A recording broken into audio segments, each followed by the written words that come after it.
The fact that Assad comes from a minority background, that he projected himself as a protector of minorities, gave him a ready-made loyalist basis of support, and people can be vehement in his support, not simply because they love Assad, but because they really think that any chink in the shield might, and any change in the system, could lead to, could have dangerous repercussions for their own basic rights.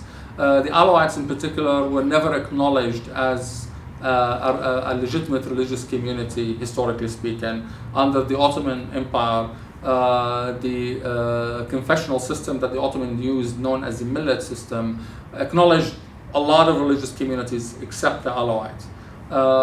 So the Alawite had a historical memory of being marginalized, shunned, and unaccepted.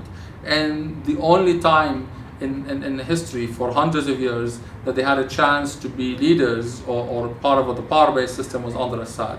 Assad played on this a lot. And so here you have, you're talking about change, and people are, the Alawites are afraid that the change will come at their expense. And the problem is, the regime not only played on that, but it also overtly became Alawite.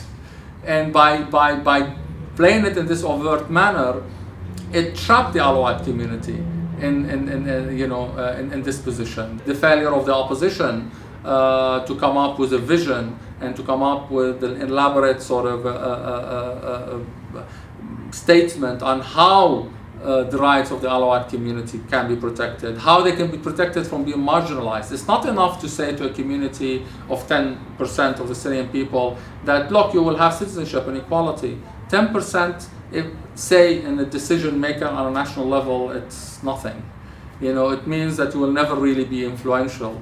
Democracy is not simply about, majority rule. There are always some protections for minorities and special considerations, and that aspect was never really understood by the traditional Sunni opposition. They understood minority protections. We won't interfere in your worship.